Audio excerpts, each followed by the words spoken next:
So now I'll talk about a short presentation about a Python package.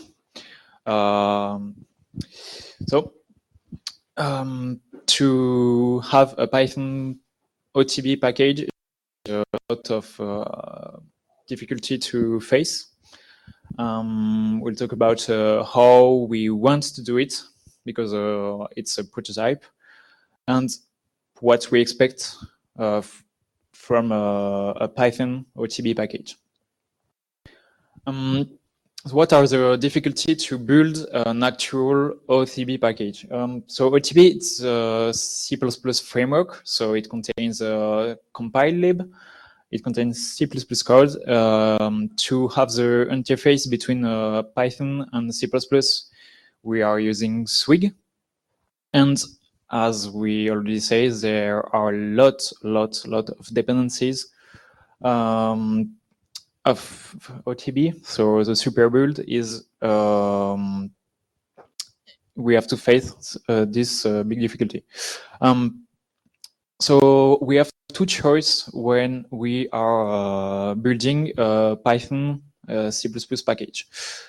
The first choice is to compile them when you are installing it, like NumPy.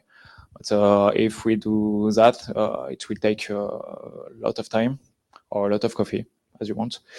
So we choose a other solution.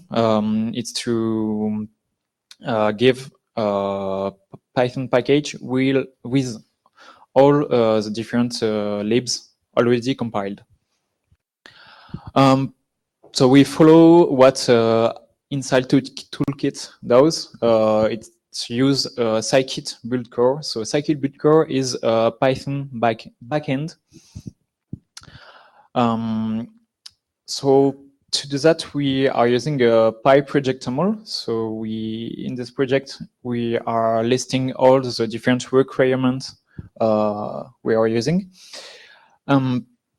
So the pip frontend creates an isolated environment in a Python VM.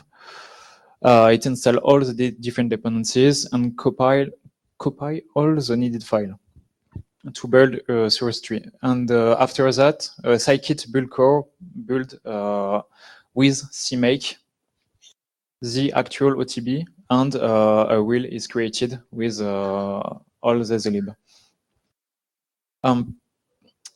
But the expected result is to have a number of wheel per Python version and also per glibc version, because one compiled version of glibc may not be compatible with the older glibc. So we will have a number of wheel that depends of these two parameters. Where are we? So pip install OTB can work, but it's not Orfeo toolbox. It's Orfeo toolbox. So we are still prototyping, and we will use it Inside Toolkit 5 with OTB 10 to build this Python package. So for now, it's just a prototype. You can follow. We already have merge request and issue to talk about it. But for now, it's just a prototype.